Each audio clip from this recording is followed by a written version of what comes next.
تعالى وبركاته.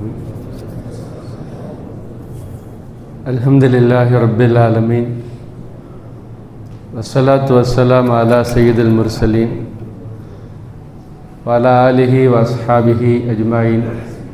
أما بعد، فقد قال الله تعالى في القرآن العظيم والفرقان المجيد بفضل بسم الله الرحمن الرحيم: إذ ابتلى إبراهيم ربه بكلمات فأتمهن قال إني جاعلك للناس إماما. وقال نبينا صلى الله عليه وسلم: إنما بعثت لأتمم مكارم الأخلاق آمنا بالله. صدق الله مولانا العظيم. எல்லா புகழும் அல்லாஹ் ஜல்ல ஷானு தாலா ஒருவனுக்கே உரித்தாகுக.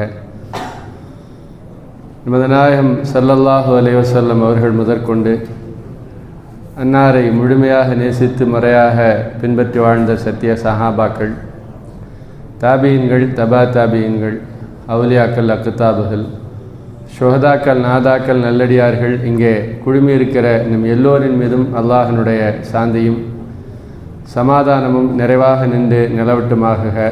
ஆமீன். சங்கைக்குரிய இஸ்லாமிய பெரியவர்களே,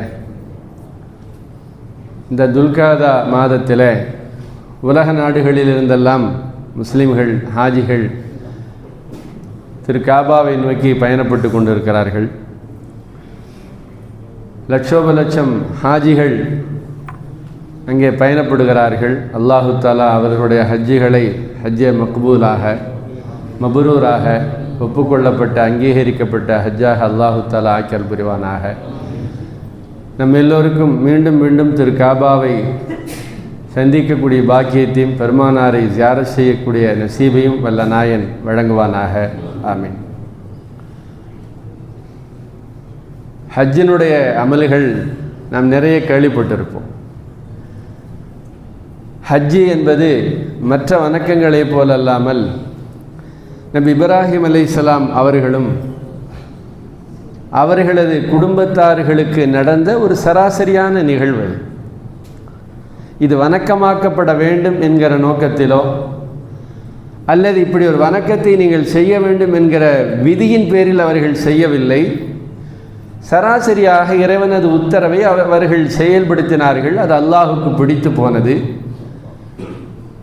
அந்த குடும்பத்தினுடைய நிகழ்வை அல்லாஹு தாலா கியாம நாள் வரை வருகிற கடைசி முஸ்லிமும் கடமையான ஹஜ்ஜாக நிறைவேற்ற வேண்டும் என்று கடமையாக்கி விட்டார். ஒரு நபி, அவருடைய குடும்பத்தில் எவ்வளவோ நிகழ்ச்சிகள் நடந்திருக்கிறது. ஆதம் அலைஹிஸ்ஸலாம் அவர்கள் தொடங்கி பெருமானார் ஸல்லல்லாஹு அலைஹி வஸல்லம் அவர்கள் வரை அன்றாட வாழ்க்கையில் நிறைய நிகழ்ச்சிகள் நடந்திருக்கிறது. அவைகளையெல்லாம் அல்லாஹு தாலா இந்த உம்மத்திற்கான வணக்கமாக முழுமையாக ஆக்கவில்லை.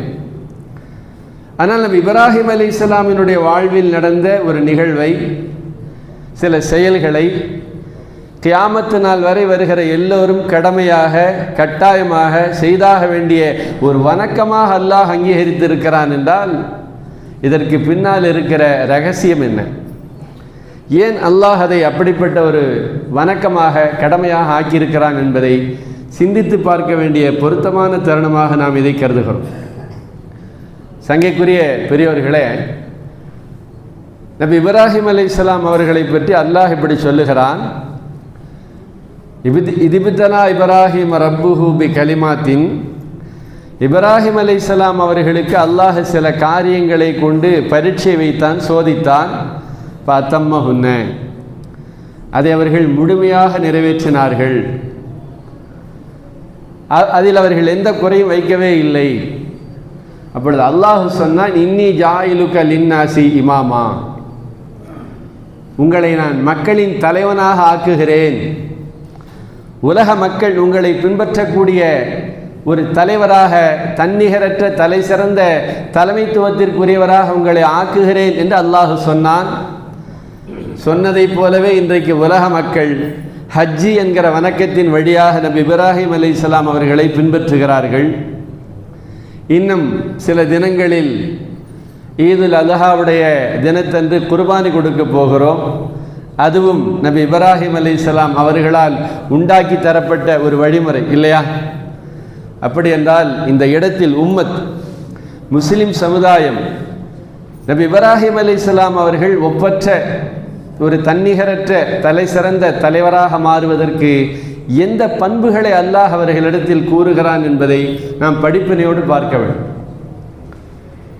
நபி இப்ராஹிம் அலைஹிஸ்ஸலாம் அவர்களிடத்தில் இருந்த சில தன்மைகள், சில பண்புகள் தான் அவர்களை இந்த அந்தஸ்தில் உயர்த்தியதாக குர்ஆன் பேசுகிறது. அல்லாஹு தஆலா சில காரியங்களை கொண்டு சோதித்தான்னு சொல்கிறோம். அதற்கான விரிவுரை எழுதக்கூடிய மேன்மக்கள் சொல்லுகிறார்கள், இப்ராஹிம் அலைஹிஸ்ஸலாமுக்கு அல்லாஹு தஆலா அப்படி என்ன சோதனை கொடுத்தான்? அவர்கள் வாழ்க்கையில் சுய ஒழுங்குள்ளவர்களாக இருந்திருக்கிறார்கள். சுய ஒழுக்கம் என்பது ஒரு மனிதனுடைய அடிப்படை தேவை. நபி இப்ராஹிம் அலைஹிஸ்ஸலாம் அவர்களிடத்தில் அது இருந்திருக்கிறது. அப்படி என்ன அவர்களுக்கு சுய ஒழுக்கம்?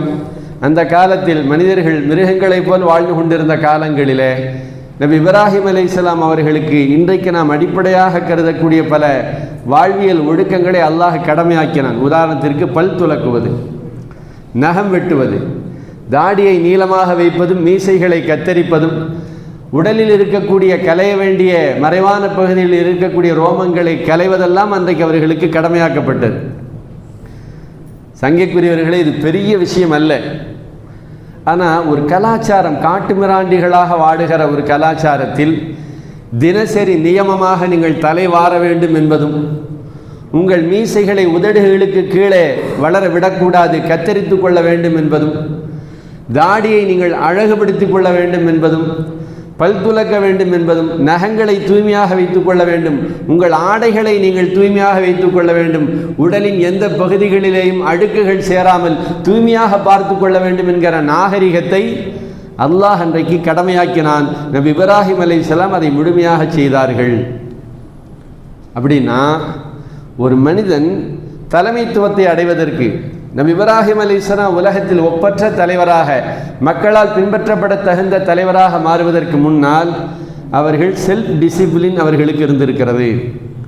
வாழ்க்கையில் தனக்கு தானே செய்ய வேண்டிய கடமைகளை மிக நேர்த்தியாக, முழுமையாக, முறையாக செய்திருக்கிறார்கள். இன்றைக்கு இருக்கக்கூடிய நாகரிகத்தோடு ஒப்பிட்டு பார்க்கலாம்.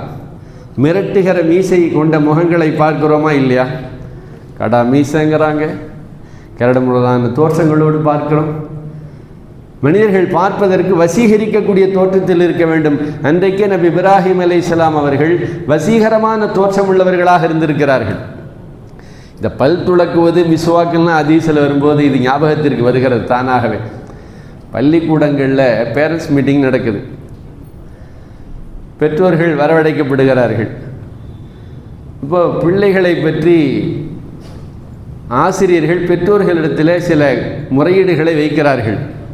வீட்டு பாடங்களை சரியாக படிக்க வைங்க, பிள்ளைகளை நேரமாக பள்ளிக்கூடத்துக்கு அனுப்பிச்சிருங்க, யூனிஃபார்மில் டை, ஷூலேஸ் எல்லாம் சரியாக கட்டி விடுங்கன்னு சில கோரிக்கைகளை வைக்கிறாங்க. டிஃபன் பாக்ஸில் அந்தந்த உணவுகள்லாம் வேண்டாம், கொஞ்சம் ஆரோக்கியமான உணவுகளாக கொடுத்து விடுங்க, வெஜிடபிள் கொடுத்துடுங்கன்னு சொல்கிறாங்க. இப்போ பெற்றோர்கள்ட்ட அவர்கள் பேசுகிறார்கள். வாத்தியார்கிட்ட, ஆசிரியர்கள்ட்ட பெற்றோர்கள் சொல்லுகிறார்கள், எங்கள் பிள்ளைகள்கிட்ட கொஞ்சம் சொல்லிக் கொடுங்க, ஒரு வாரத்துக்கு ஒரு டைம் தான் பல் தேய்க்கலாம். இங்கே செய்கிற கம்ப்ளைண்ட்டு, பேஸ்ட்டு ப்ரஷ் எல்லாம் வச்சு கொடுத்தா கூட ஒரு வாரத்திற்கு ஒரு முறை தான் இவன் பல் தேய்க்கிறான். தினசரி பல் தேய்க்கும் பழக்கத்தை பிள்ளைகளுக்கு நீங்கள் கொஞ்சம் மிரட்டி சொல்லிக் கொடுங்க. பெற்றோர்கள் ஆசிரியர்களிடத்தில் வைக்கக்கூடிய கோரிக்கை. இன்றைக்கும் கூட நவநாகரிக உலகத்தில் கூட இதுவெல்லாம் அவுட் ஆஃப் ஃபேஷன், நாகரிகத்திற்கு அப்பாற்பட்ட ஒன்றாக கருதப்படுகிற காலத்தில் நபி இப்ராஹிம் அலைஹிஸ்ஸலாம் அவர்களுக்கு அது வலியுறுத்தப்பட்டது. அவர்கள் அதை தொடர்ந்து செய்தார்கள். சுய ஒழுக்கத்தோடு வாழ்வது ஒரு மனிதனுக்குரிய முதல் தகுதி. நீங்கள் சமுதாயத்திற்கு வருவதற்கு முன்னால், சமுதாயத்தை வழிநடத்துவதற்கு முன்னால் உங்களை நீங்கள் நிர்வாகம் செய்ய வேண்டும். மக்களை நிர்வாகம் செய்வது பிறகு. என்னுடைய உடலை, என்னுடைய உறுப்புகளை, எனக்கான கடமைகளை சரிவர செய்யக்கூடியவனாக இருக்க வேண்டும். நபி இப்ராஹிம் அலைஹிஸ்ஸலாம் அவர்கள் பத்தம்மஹுன்ன, இதை முழுமையாக முறையாக செய்தார்கள்.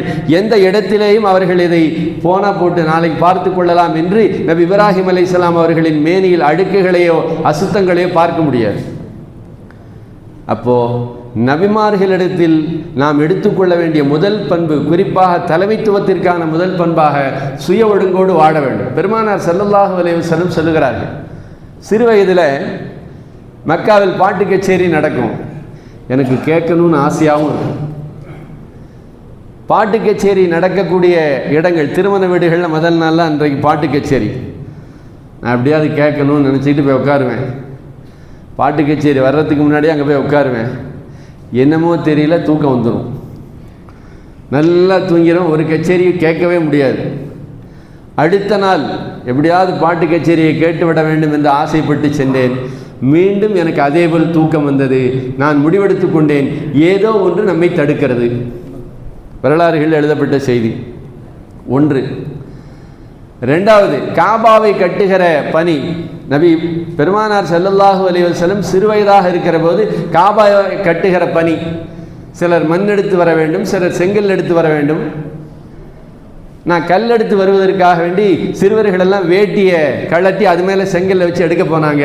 நான் என்னுடைய இடையில் கை வைத்தேன், வேட்டியை அவிழ்ப்பதற்காக வேண்டி. பின்னாலிருந்து யாரோ ஓங்கி தட்டுவதைப் போல ஒரு அடி. சுத்த இசாரக், உங்கள் கீழாடையை கட்டுங்கள், ஒரு அடி. சில அறிவிப்புகளில் நான் மயக்கம் போட்டு விழுந்து விட்டேன் என்று சொல்லுகிறார். சொல்லிட்டு பெருமானார் ஸல்லல்லாஹு அலைஹி வஸல்லம் சொல்லுகிறார்கள், பிற்காலத்தில் அத்தபனி ரப்பி அஹ்ஸன தஅதீபி, என்னுடைய ரப்பு என்னை மிக அழகாக பண்படுத்தினான் என்று சொல்லுகிறார். அப்படி என்றால் நம் இப்ராஹிம் அலைஹிஸ்ஸலாம் அவர்கள் வாழ்க்கையாகட்டும், பெருமானார் ஸல்லல்லாஹு அலைஹி வஸல்லம் அவர்களின் வாழ்க்கையாகட்டும், ஏன் இந்த உலகத்தில் ஒப்பற்ற மாமனிதர்களாய் திகழ்ந்த மேன்மக்களை பார்க்கிறோம். அவர்கள் தலைமைத்துவத்தை அடைந்ததற்கான முதற் காரணம் தங்களது தனிப்பட்ட வாழ்க்கையில் ஒழுக்க சீலர்களாக, கண்ணியவான்களாக, உண்மையாளர்களாக, நேர்மையாளர்களாக இருந்திருக்கிறார்கள். நபி லுக்மானுல் ஹக்கீம் அவர்கள் நபி அல்ல, ஒரு பெரிய மாமேதை, இறைநேசர்.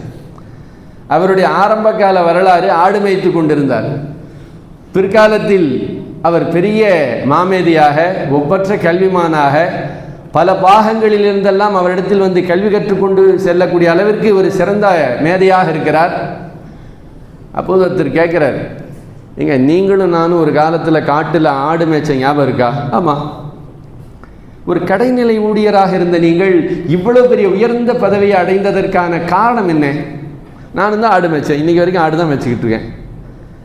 நீங்கள் இவ்வளவு உயர்ந்த பதவியை அடைந்திருக்கிறீர்கள், ஒப்பற்ற ஒரு ஞானத்தை பேசுகிறீர்கள். நீங்கள் பேசுகிற கருத்தை கேட்பதற்கு உலகம் வருகிறது, உங்கள் கருத்து பரவலாக பேசப்படுகிறது. இதுக்கு என்ன காரணம் சொன்ன? ரெண்டு செய்தி. ஒன்று சிதுக்கு ஃபில் ஹதீஸ், நான் அப்பொழுதும் சரி இப்பொழுதும் சரி பேசுகிற போது உண்மையை மட்டும்தான் பேசுகிறேன். ரெண்டாவது சம்து அம்மா லா யானீனி, தேவையில்லாத விஷயங்கள்ல நான் மூக்க நுழைக்கிறதே இல்லைண்டாங்க. பேசும்போது நான் உண்மையைத்தான் பேசுகிறேன். அது ஆடு மேய்த்து கொண்டிருந்தாலும் சரி, இன்றைக்கு ஒரு சமூகத்தின் ஆசிரியனாக இருந்தாலும் சரி, எனக்கு தேவையில்லை என்று வந்துவிட்டால் அதை பற்றி நான் கவலைப்படுவதோ கருத்து சொல்வதோ அதிலே மூக்கை நுழைப்பதோ என்னுடைய பழக்கமல்ல என்றார்கள். நாம் தனியாக சிந்தித்து கடைபிடிக்க வேண்டிய முக்கியமான பண்புகளாக நாம் இதை கருத வேண்டும். சொல்ல முடியாது எந்த பண்புகளால், எந்த சுய ஒடுக்கத்தால் அல்லாஹ் ஒருவனை உயர்த்துவான் என்று சொல்ல முடியாது. இதுவெல்லாம் உதாரணம். அப்போ இந்த ஹஜ்ஜுடைய காலங்களில் நபி இப்ராஹிம் அலைஹிஸ்ஸலாம் அவர்கள் ஒப்பற்ற அந்தஸ்தை பெற்றார்கள், அடைந்தார்கள் என்றால் தலைமைத்துவத்தை அவர்கள் அடைந்ததற்கான முதல் காரணம் அவர்கள் தங்கள் வாழ்க்கையிலே சுய ஒழுக்கம் உள்ளவர்களாக, சொன்ன சொல்லுக்கும் செயலுக்கும் இடைவெளி இல்லாதவர்களாக வாழ்ந்தார்கள். இப்ராஹிம் அல்லதி வஃபா என்று அல்லாஹ் சொல்லுகிறான். இப்ராஹிம் அலைஹிஸ்ஸலாம் அவர்கள் சொன்ன வாக்குறுதியை நிறைவேற்றினார்கள். அவர்களுக்கு இடப்பட்ட கட்டளைகளை அவர்கள் முழுமையாக நிறைவேற்றினார்கள், எந்த குறையும் வைக்கல. அல்லாஹ் சொல்லுகிறான். சங்கைக்குரிய பெருமக்களே, அப்படி என்றால் இந்த துல்ஹஜ் மாதம் வரப்போகிறது. நபி இப்ராஹிம் அலைஹிஸ்ஸலாம் அவர்களை பற்றி நாம் அடிக்கடி பேசுகிறோம், கேட்கிறோம். இதிலிருந்து பாடமாக கற்றுக்கொள்ள வேண்டும். நம்முடைய வாழ்க்கையில் நாம் உயர வேண்டும். அது என்னுடைய குடும்பமாக இருந்தாலும் சரி, என்னுடைய சமூகமாக இருந்தாலும் சரி, அல்லது சமுதாயத்தின் அளவிலாக இருந்தாலும் சரி, ஒரு நாட்டிற்கே தலைவனாக வர வேண்டும் என்றாலும் சரி, முதலில் தன்னுடைய சுய வாழ்க்கையில் ஒழுக்கம் இல்லாதவர்கள் அவர்கள் தலைவர்களாக ஜொலிக்கவோ அங்கீகாரம் பெறவோ நீடிக்கவோ முடியாது. அல்லாஹ் சொல்லித் தருகிற முதல் பாடம். இரண்டாவது தலைவர்களுக்கான பாடம், இப்ராஹிம் அலைஹிஸ்ஸலாம் அவர்கள் உள்பட எல்லா நபிமார்களுமே நற்பண்புக்குரியவர்களாக இருந்திருக்கிறார்கள். இப்ராஹிம் அலைஹிஸ்ஸலாம் அவர்களை பற்றி சொல்லும்போது ஹலீம், சகிப்புத்தன்மை உள்ளவர்கள், ஷக்கூருல் அன்உமிஹி, அல்லாஹ் வழங்கிய நியாமத்துகளுக்கு நன்றி செலுத்தக்கூடியவர்கள் என்று அல்லாஹ் சொல்லுகிறான். நாம் நம்முடைய அன்றாட வாழ்க்கையில் பொறுமை அப்படின்னு சொன்னாவோ, நன்றி என்று சொன்னால் அதை மிக சாதாரணமாக கடந்து செல்கிறோம். ஆனால் இதுவெல்லாம் அல்லாஹ்விடத்தில் உயர்ந்த இடத்தை பிடிக்கக்கூடிய பண்புகள், ஒரு மனிதனை உயர்த்துகிற பண்புகள். உண்மைதானே? நபி இப்ராஹிம் அலைஹிஸ்ஸலாம் அவர்கள் சகிப்புத்தன்மையோடு இருந்தார்கள், அல்லாஹுக்கு நன்றி செலுத்தக்கூடியவர்களாக இருந்தார்கள் என்கிற பண்பு அவர்களை உயர்ந்த இடத்தில் வைத்து பார்த்திருக்கிறது இல்லையா? விருந்தோம்பல், முதலாக இந்த உலகத்தில் விருந்தோம்பலை கொண்டு வந்தவர்கள் இப்ராஹிம் அலைஹிஸ்ஸலாம். தங்கைக்குரியவர்களே, இப்ராஹிம் அலைஹிஸ்ஸலாம் அவங்க சாப்பிடுகிற போது விருந்தாளிகள் இல்லாமல் சாப்பிடவே மாட்டாங்க. அப்போ நமக்கு அந்த மாதிரியான வாய்ப்புகள் கிடைக்கும். அதை கிடைக்கிற போது நபி இப்ராஹிம் அலைஹிஸ்ஸலாம் அவர்கள் நினைவுக்கு வர வேண்டும். என்ன காரணம்?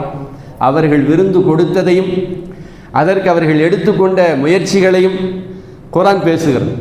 வீட்டிற்கு வந்த விருந்தாளிகள்கிட்ட என்ன சாப்பிட்றீங்கலாம் கேட்கல.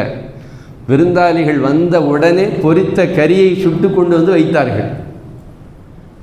உயர்தரமான பொருளை கொண்டு வந்து வைக்க வேண்டும். என்ன சாப்பிட்றீங்க, தண்ணி குடிக்கிறீங்களா, காப்பி குடிக்கிறீங்களான்னு கேட்பதை விட கொண்டு வந்து கொடுப்பது எவ்வளோ முக்கியத்துவம் வாய்ந்தது. சங்கைக்குரிய பெருமக்களே, இப்ராஹிம் அலைஹிஸ்ஸலாம் அவர்கள் இப்படிப்பட்ட உயர்ந்த நற்பண்புகளால் குர்ஆனில் புகழப்படுகிறார்கள். ஆச்சரியமாக இருக்கிறது. 4500 ஆண்டுகளுக்கு முன்னால் பிறந்தவர்கள். ஒரு அறிவிப்பின்படி 63 இடங்களில் நபி இப்ராஹிம் அலைஹிஸ்ஸலாம் பேசப்படுகிறார். அப்போனா எந்த அளவுக்கு அவர்கள் உயர்ந்த பண்புக்கும் நற்பண்புகளுக்கு சொந்தக்காரர்களாக இருப்பார்கள். நாம் ஏன் அதை நம்முடைய வாழ்க்கையில் எடுத்துக்கொள்ளக்கூடாது?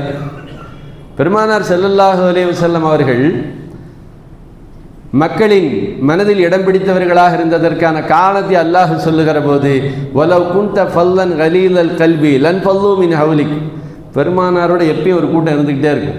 பெரியவர்கள், இளைஞர்கள், சிறுவர்கள். நபி ஸல்லல்லாஹு அலைஹி வஸல்லம் அவர்களோடு நெருக்கமாக உட்காருவதையும் பேசுவதையும் முசாஃபா செய்வதையும், நபியினுடைய அந்த அருகாமையை நேசித்த விரும்பிய வேட்கையோடு இருந்த நபர்கள் அன்றைக்கு நிறைய பேர் இருந்தார்கள். அதற்கு அல்லாஹ் காரணம் சொல்லுகிறான், நீங்கள் அவர்களிடத்தில் சிரித்த முகத்தோடு நடந்து கொண்டதுதான் காரணம். ஒரு தலைவர்கள் அவர்கள் குடும்பத் தலைவர்களாக இருந்தாலும் சரி, சிரித்த முகத்தோடு மற்றவர்களை அணுகும்போது அவர்களின் காரியங்கள் இலகுவாகிவிடும். அவர்கள் தலைமைத்துவம் மேலும் மேலும் அது மெருகூட்டப்படும், உயர்ந்த இடத்தை அவர்கள் அடைந்து விடுவார்கள் என்பதற்கு நபிமார்களின் வரலாறுகள் நமக்கு சான்று. ஒருவேளை நீங்கள் கடினம் உள்ளவர்களாக இருந்திருந்தால் இவ்வளோ பெரிய கூட்டம் உங்களை சுற்றி இருந்திருக்காது. சிடு நீங்கள் பேசக்கூடியவர்களாக இருந்திருந்தால் இந்த சஹாபாக்கள் உங்களை நெருக்கமாக அணுகியிருக்க மாட்டார்கள் என்று குர்ஆன் சொல்லுகிறது. உண்மைதானே? லேசாக பேசிட்டாவே இன்றைக்கு நாம் அந்த நம்மளுடைய தொண்டர்களையோ அல்லது நமக்கு கீழ் பணி செய்யக்கூடியவர்களை நாம் எப்படி நடத்துவோம் என்பது நமக்கு தெரியும். லேசாக நம்ம சொன்னதை அவர் கேட்கல, அவ்வளோதான். அல்லது அவருடைய பாடி லாங்குவேஜ் வேறு மாதிரி இருந்துச்சு, நாம் அவர்களிடத்தில் எப்படி நடந்து கொள்வோம் என்பது நமக்கு தெரியும். சொல்லப்போனால் அப்படித்தான் நடக்கணும் என்றெல்லாம் இன்றைக்கு அதற்கு வியாக்கியானம் சொல்லப்படுகிறது. பெருமானார் ஸல்லல்லாஹு அலைஹி வஸல்லம் அவர்களை மக்காவிலிருந்து வெளியேற்றியவர்கள் மக்கத்து காஃபிர்கள். மக்கா ஃபத்தஹ் மக்கா வெற்றியின் போது பெருமானார் ஸல்லல்லாஹு அலைஹி வஸல்லம் உள்ளே போகிறாங்க. அப்போது அப்பாஸ் ரதியல்லாஹு தஆலான்னு சொன்னாங்க, மக்காவினுடைய தலைவர் அபூ சுஃபியான், அப்போ வரைக்கும் அவர் முஸ்லீம் ஆகலை. அப்போ அப்பாஸ் ரதியல்லாஹு பெருமானார் காதில் வந்து சொன்னாங்க, அபூ சுஃபியான் அவர்களை கொஞ்சம் லேசாக கொஞ்சம் புகழ்ந்து கொஞ்சம் உயர்த்தி பேசினா அவர் ரொம்ப சந்தோஷப்படுவார். அதனால் அவர் இஸ்லாத்திற்குள் வருவதற்கும் இஸ்லாத்தை விரும்புவதற்கும் காரணமாக இருக்கும் அப்படின்னு சொன்ன உடனே நபி ஸல்லல்லாஹு அலைஹி வஸல்லம் அவர்கள் உடனே சொன்னார்கள், யார் அபூ சுஃபியானுடைய வீட்டில் நுழைந்து கொள்கிறார்களோ அவர்களுக்கு பாதுகாப்பு உண்டாங்க. மக்காவிலிருந்து வெளியேற்றியவர்கள், அடித்தவர்கள், துரத்தியவர்கள், ஊர் விளக்கல் செய்தவர்கள், கொலை முயற்சி செய்தவர்கள் என்கிற எந்த சிந்தனை பெருமானாருக்கு வரல. மக்காவினுடைய தலைவர் அவரை மரியாதைப்படுத்தினால் இந்த இடத்தில் சூழலுக்கு பொருத்தமாக இருக்கும் என்று கருதினார்கள். அரசியல் நடவடிக்கையாக நபி அவர்கள் சொன்னார்கள், மன் தகல தார் அபி சுஃபியான் ஃபஹுவ ஆமினுன், அபூ சுஃபியானுடைய வீட்டில் யாரெல்லாம் நுழைகிறார்களோ அவர்கள் பாதுகாப்பு பெற்றவர்கள். அபூ சுஃபியான் ரதியல்லாஹு வீடு மக்காவினுடைய உயரமான மேட்டுப்பகுதியில் இருக்கிறது. அவர் சொன்னார், என் வீடு சிறுசாக இருக்குது, அதில் எத்தனை பேர் உள்ளே போக முடியும்? யார்கிட்டங்க? மக்கா வெற்றி முஸ்லிம்களுக்கு, காபிர்கள் அணி கைதிகளாக தண்டிக்கப்படுகிற இடத்தில் இருக்கிறார்கள். அச்சம் இல்லாமல் பெருமானார்ட்ட சொன்னாங்க, ஏங்க என் வீடு சிறுசாக இருக்குது, அங்கே எத்தனை பேர் உள்ளே போக முடியும்? நீங்கள் என்ன பாதுகாப்பு கொடுத்துருக்கீங்கன்றோடனே நபி ஸல்லல்லாஹு அலைஹி வஸல்லம் அடுத்து சொன்னார்கள், மன் தஹல தார ஹக்கீம் இப்னு ஹிஸாம் ஃபஹுவ ஆமினுன். மக்காவினுடைய தாழ்வான பகுதியில் ஹக்கீம் ரலியல்லாஹு தஆலா வீடு இருக்குது. மறுபடியும் சொன்னாங்க, இதில் எத்தனை பேர் பாதுகாப்பு கிடைக்கும்? அப்போ பெருமானார் ஸல்லல்லாஹு அலைஹி வஸல்லம் கடைசியாக சொன்னார்கள், மன் அக்லக பாபஹு ஃபஹுவ ஆமினுன். யாரெல்லாம் அவங்கவுங்க வீட்டில் கதவை தாளிட்டு கொள்கிறார்கள் அவர்களுக்கு பாதுகாப்பு. மக்கா வெற்றி கொள்ளப்பட்டு இருக்கிறது அப்படின்னா என்ன அர்த்தம்? யாருக்கும் எந்த தண்டனை இல்லை, அதுதான் அர்த்தம். பெருமானார் ஸல்லல்லாஹு அலைஹி வஸல்லம் மக்காவை வெற்றி கொண்டவுடன் தன்னுடைய புஜபல பராக்கிரமத்தை காட்ட வேண்டும் என்று நினைத்திருந்தால், தன்னுடைய சர்வாதிகாரத்தை காட்ட வேண்டும் என்று நினைத்திருந்தால் காட்டியிருக்கலாம். அப்படி செய்யலையே, எல்லாரையும் மன்னிச்சாங்க. அந்த மன்னிப்பு என்பது தன்புறத்திலிருந்து வருவதை விட மக்கத்து தலைவர்கள் சொன்னதால் வந்தது என்றால் அதற்கு வெயிட்டு கூட, முக்கியத்துவம் அதிகம். இப்போ நம்ம சொல்ல முகமது ஏற்றுக்கொள்கிறார் என்கிற ஒரு நற்பண்புகள் அங்கே வெளிப்படுகிறதா இல்லையா? சங்கைக்குரிய பெருமக்களே, நபிமார்களிடத்தில் நாம் கற்றுக்கொள்ள வேண்டிய முக்கியமான பண்பு, இரண்டாவது நற்பண்புகள் தான் இந்த உலகத்தில் நிலையான மாற்றங்களை உருவாக்கும். சர்வாதிகாரங்களால் தற்காலிகமான சில மாற்றங்களை உருவாக்கலாம். நிரந்தரமான எழுச்சி, நிலையான மாற்றங்கள் வர வேண்டும் என்று சொன்னால் நாம் நற்பண்புகளை வெளிப்படுத்தக்கூடியவர்களாக இருக்க வேண்டும். நம்முடைய குடும்பமாக இருந்தாலும் சரி, சமுதாயமாக இருந்தாலும் சரி. இந்த ஹஜ்ஜினுடைய நிகழ்வுகள் நமக்கு சுட்டி காட்டுகிற மற்றொரு பண்பு, நபிமார்கள், நல்லோர்கள், தலைமைத்துவத்தில் இருக்கக்கூடியவர்கள் இறையச்சம் உள்ளவர்களாக இருக்க வேண்டும். இறையச்சம் உள்ளவர்களாக இருக்க வேண்டும். இப்ராஹிம் அலைஹிஸ்ஸலாம் அவர்களை பற்றி அல்லாஹு தஆலா சொல்லுகிறான், இன்ன இப்ராஹிம கான உம்மத்தன் கானித்தன் லில்லாஹ். இப்ராஹிம் அலைஹிஸ்ஸலாம் அவர்கள் கானித்தன் லில்லாஹ், அல்லாஹுவை அஞ்சியவர்களாக இருந்தார்கள். நாமும் அல்லாஹுவை அஞ்சுகிறோம், மறுக்க முடியாது. நம்முடைய இறையச்சம் என்பது சில நேரங்களில் அது மாறி போய்விடலாம், மறந்து போய்விடலாம், நினைவூட்டப்பட வேண்டிய தேவைகள் அவைகளுக்கு ஏற்படலாம். ஆனால் இப்ராஹிம் அலைஹிஸ்ஸலாம் எல்லா நேரங்களிலேயும் அல்லாஹுவை அஞ்சியவர்களாக, இறை சிந்தனையில் இருந்தவர்களாக இருந்தார்கள் என்பது இந்த துல்காதா மாதம் முதல் துல்ஹஜ் வரை நாம் எண்ணி பார்க்க வேண்டிய முக்கியமான அம்சம். ஏன்னா பொதுவாக யாரும் வருத்தப்படக்கூடாது. இந்த இறையச்சம் என்பது லாபம்னா அதில் அல்ஹம்துலில்லாஹ், நமக்கு நட்டம் ஏற்படுகிறது என்று சொன்னால் அந்த இடத்துல மார்க்கத்தை கொஞ்சம் தள்ளி வைக்கக்கூடிய சூழல்கள் ஏற்படத்தான் செய்கிறது இல்லையா? ஆனால் இப்ராஹிம் அலைஹிஸ்ஸலாமுடைய வாழ்க்கை சொல்லுகிறது, எந்த இடத்திலேயும் அல்லாஹனுடைய உத்தரவை அவர்கள் கொஞ்சம் கூட குறைத்து மதிப்பிட்டதே இல்லை. அது அவர்களுக்கு சாதகமாக இருந்தாலும் சரி அல்லது பாதகமாக இருந்தாலும் சரி, இப்ராஹிம் அலைஹிஸ்ஸலாம் அவர்களை பற்றி அல்லாஹ் சொல்லுகிறான், அல்லாஹ் சொன்ன உத்தரவிற்கு உடனே கட்டுப்பட்டவர்கள். இது கால ரப்புஹு அஸ்லிம் கால அஸ்லம்து லிரப்பில் ஆலமீன். ரப்பு கட்டுப்படுங்கள் என்று சொன்னால் அஸ்லம்து லிரப்பில் ஆலமீன், உடனே கட்டுப்பட்டார்கள். அதாவது ஒரு முதலாளி இருக்கிறார், விளங்குவதற்காக அப்படி சொல்லுகிறோம். தனக்கு ஒரு தொழிலாளி அமைய பெற்று இருக்கிறார். அந்த தொழிலாளிகிட்ட என்ன சொன்னாலும் அவர் சரி செய்து விட்டு வருவார். இப்போ அந்த தொழிலாளியை இவருக்கு பிடிக்குமா பிடிக்காதா? கொஞ்சம் கூட யோசிக்கிறதோ, நைட்டு 1 மணிக்கு வந்துச்சு, இங்கே வாப்பா போயிட்டு வா, சென்னை வரைக்கும் போயிட்டு வான்னு உடனே போகிறார். இல்லை இரவாக இருக்கே, காலையில் போட்டுமா, அதெல்லாம் கேட்கல, சொன்ன உடன் செய்கிறார் என்றால் அந்த தொழிலாளியை அந்த முதலாளிக்கு பிடிக்குமா இல்லையா? அல்லாஹு சொன்ன உத்தரவிற்கு உடனடியாக கட்டுப்பட்டவர்கள் இப்ராஹிம் அலைஹிஸ்ஸலாம். எந்த இடம்? பெற்றெடுத்த பிள்ளை, கைப்பிள்ளை, பல நாளுக்கு பிறகு பிறந்தவங்க இஸ்மாயில் அலைஹிஸ்ஸலாம். அவர்களை கொண்டு போய் பாலைவனத்தில் விட வேண்டும் என்கிற உத்தரவு வந்தது, கொண்டு போய் விட்டார்கள் இல்லையா? பிராக்டிக்கல் லைஃப்பில் நம்ம யோசிக்கணுமா இல்லையா? பிள்ளை வளர்ந்த பிறகு இஸ்மாயில் அலைஹிஸ்ஸலாம் அவர்கள் அறுத்து பலியிடப்பட வேண்டும் என்று சொன்ன உடனே அவர்கள் உடனடியாக அதை செய்தார்கள். சத்தத்த ருயா என்று குர்ஆன் சொல்லுகிறது. உங்களுக்கு வந்த கனவை நீங்கள் மெய்ப்படுத்தினீர்கள். கண்ணியத்திற்குரியவர்களே, நாம் யோசிக்க வேண்டும், ஏன் இப்ராஹிம் அலைஹிஸ்ஸலாம் அவர்கள் நபிமார்கள் இந்த உலகத்தில் ஒப்பற்ற தலைவர்களாக வாழ்ந்ததற்கான காரணம், அவர்களுக்கு கொடுக்கப்பட்ட கட்டளைகளை நிறைவேற்றுவதிலே அவர்கள் கொஞ்சம் கூட தயங்கவே இல்லை. மார்க்க விஷயங்களை அவர்கள் எந்த அளவிற்கு முன்னுரிமை கொடுத்தார்கள் என்றால், தன்னுடைய சுயலாபத்தை விட அல்லாஹ்வினுடைய உத்தரவுக்கு முன்னுரிமை வழங்கினார்கள். அதனால தான் பெருமானார் சொன்னார்கள், ஒரு முஸ்லீமுடைய அடையாளம் என்ன? அவருக்கு பிடிச்சிருந்தாலும் சரி, பிடிக்காமல் இருந்தாலும் சரி, அஸ்ஸம்உ மார்க்கம் சொன்னதை செவியேற்பதும் அதற்கு கட்டுப்படுவதும் அவர் மீது கடமையின்றார்கள் பெருமானார் ஸல்லல்லாஹு அலைஹி வஸல்லம். அல்லாஹ் அந்த நசீபை நம்ம எல்லோருக்கும் வழங்குவானாக. ஏன்னா நன்மையான காரியங்களை செய்கிற போது சாதகமாக இருந்தால் செய்வோம். திருமணம் செய்வது சுன்னத்துங்கிறார். நான் அதே கேள்வியை உரிமையோடு கேட்கிறேன். தாடி வைப்பதும் சுன்னத்து தானே?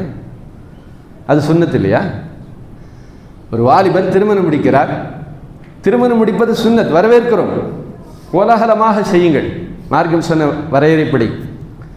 ஆனால் தாடி வைப்பதும் சுன்னத்து தானே? அதில் தாடி வச்சா பொண்ணு தரமாட்டேன்னு சொல்கிறாங்க. என்ன செய்யலாம்? கேள்வி வருத்தமாக இருக்கிறது. சங்கைக்குரியவர்களே, சமூகத்தில் நாம் பொறுப்பு சாட்டுகிறோம். பெண்களுக்கு சொல்ல வேண்டும், சுன்னத்தான ஒரு கணவன் அமையப்பெறுவது அல்லாஹ்வோடு நெருங்குவதற்கான வசதி அது. இன்றைக்கு பல இடங்களில் கேள்வி. அப்படி என்றால் அந்த பெண் வீட்டார் எந்த அளவிற்கு மார்க்க விஷயங்களில் பற்றுதலோடு இருக்கிறார்கள்? வேறு வழி இல்லை. தாடிகள் மடிக்கப்படுகிறது, மடித்தாதான் நிக்கா. அப்படி என்றால் பெருமானார் ஸல்லல்லாஹு அலைஹி வஸல்லமுடைய திருமணம் அது சுன்னத், தாடி வைப்பதும் சுன்னத்து தானே? இது நம்முடைய பிள்ளைகளுக்கு, குறிப்பாக பெண் பிள்ளைகளுக்கு கற்றுத்தர வேண்டும். ஒரு அறிஞன் சொன்னான், புர்காவை பற்றி ஆண்களிடத்தில் பேசுங்கள், தாடியை பற்றி பெண்களிடத்தில் பேசுங்கள். ஏன்? புர்காவை கழட்டிட்டு சாதாரணமாக வான்னு ஒரு வீட்டுக்காரன் தான் சொல்லுவான், ஆண் தான் சொல்லுவான். ஆனால் ஆணுக்கு புர்காவினுடைய மரியாதை, முக்கியத்துவம், அதனுடைய பாதுகாப்பை நீங்கள் சொல்லிக் கொடுங்கள். அப்போ தான் பெண்களுக்கு அதை வலியுறுத்துவார்கள். தாடியினுடைய மருத்துவ ரீதியான பலன்கள், மறுமை சார்ந்த பலன்களை பெண்களுக்கு சொல்லுங்கள். அப்போ தான் நீங்கள் தாடி வையுங்கள் என்று பெண்கள் வலியுறுத்துவார்கள் என்று சொல்லப்படுகிறது. அப்போது மார்க்க விஷயங்களில் முன்னுரிமை தருவது, அதை பின்பற்றுவது நபிமார்கள் நல்லோர்களிடத்திலிருந்து நாம் கற்றுக்கொள்ள வேண்டிய மூன்றாவது பண்பு. நிறைவாக நபிமார்களாகட்டும் நல்லோர்களாகட்டும் சமுதாய அக்கறை உள்ளவர்களாக இருந்திருக்கிறார். தங்கள் வாழ்க்கையை செழுமைப்படுத்தி கொண்டு தனக்கும் ரப்புக்குமான தொடர்போடு அவர்கள் நிறுத்தி கொண்டதே இல்லை. நபிமார்கள் நல்லோர்கள் அவர்கள் சமுதாயத்தின் மீது அக்கறை கொண்டவர்களாக, அனுதாபம் கொண்டவர்களாக, சமுதாயத்திற்காக வேண்டி தங்களை அர்ப்பணிப்பு செய்யக்கூடியவர்களாக இருந்திருக்கிறார்கள். நபி இப்ராஹிம் அலைஹிஸ்ஸலாம் அவர்கள் நெருப்பு குண்டத்தில் போடப்பட்டார்கள் என்கிற பிரசித்தி பெற்ற வரலாற்றின் பின்னணி என்ன? அவங்க வரம்பு மீறி இன்கம் டேக்ஸ் எல்லாம் கட்டாமல் இருந்தாங்க, அதனால் நெருப்பு குண்டத்தில் போடப்பட்டாங்களா? இல்லை. ஏகத்துவத்தை பேசினார்கள், மக்களுக்கான கொள்கை பேசினார்கள், மக்கள் படைத்த ரப்பை ஏன் வணங்காமல் இருக்கிறார்கள் என்று கேட்டார்கள். அதனால் நெருப்பில் போடப்பட்டார்கள் இல்லையா? நெருப்பில் போடப்பட்ட இப்ராஹிம் அலைஹிஸ்ஸலாம் அவர்கள் அல்லாஹ் உத்தரவிட்டதின் பேரில் பாதுகாப்பாக வந்தார்கள். பெருமானார் ஸல்லல்லாஹு அலைஹி வஸல்லம் சொன்னார்கள், கியாமத்து நாளில் எல்லோரும் ஆடையின்றி இருப்பார்கள், முதலாக ஆடை அணிவிக்கப்படக்கூடிய நபர் இப்ராஹிம் அலைஹிஸ்ஸலாம் என்றார். சங்கைக்குரிய பெருமக்களே, அப்படி என்றால் இந்த துல்காதா மற்றும் துல்ஹஜ் மாதத்திலே இப்ராஹிம் அலைஹிஸ்ஸலாம் அவர்களை பற்றி நாம் பேசுவதும் கேட்பதும் நம்முடைய வாழ்க்கையில் ஒரு மாற்றத்தை உண்டாக்க வேண்டும். குறிப்பாக தலைமைத்துவத்தை நோக்கி வரக்கூடிய இளைஞர்கள், பெரியவர்கள், இந்த பண்புகள் நமக்கானதாக இருக்கிறதா என்று ஒரு கணம் யோசித்து பார்க்க வேண்டும். நம்மிடத்தில் நற்பண்புகள் இருக்கிறதா? இருக்கிறது, இன்னும் அதிகப்படுத்த வேண்டும். நம்மிடத்தில் இறையச்சம் இருக்கிறதா? இருக்கிறது, இன்னும் அதை வளர்த்துக் கொள்வதற்கான வாய்ப்புகள் இருந்தால் அதை வளர்த்து கொள்ள வேண்டும். சமுதாய அக்கறையோடும் சமுதாய சிந்தனையோடும் வாழ வேண்டும். மிக குறிப்பாக இன்றைய அரசியல் தலைவர்கள், இளைஞர்கள், வளர்ந்து வருகிற அரசியல் கட்சிகளுக்கு நாம் அறிவுறுத்துகிறோம், சுயநலத்தை விட சமூக நலத்தை முன்வைத்து யார் வாடுகிறார்களோ இங்கே சின்ன சின்ன தோல்விகள் வரலாம், ஆனால் வெற்றி நிறைவாக அவர்களுக்கும் மறுமையில் அவர்களுக்கு உயர்ந்த அந்தஸ்தும் கிடைக்கும். இன்றைக்கு அப்படிப்பட்ட சிந்தனையாளர்கள், மிக குறிப்பாக அரசியல் கட்சி தலைவர்கள் தேவைப்படுகிறார்கள். வல்ல நாயன் நபிமார்கள் நல்லோர்கள் வாழ்க்கையிலிருந்து நல்ல சிந்தனைகளை, நல்ல பாடங்களை தனதாக்கி கொண்டு வாடக்கூடிய நசீபை நம் எல்லோருக்கும் வழங்குவானாக. ஆமீன். வாஹிர் தவானா அல்ஹம்துலில்லாஹி ரப்பில் ஆலமீன். அஸ்ஸலாமு அலைக்கும் வரஹ்மத்துல்லாஹி தஆலா வபரகாத்துஹு.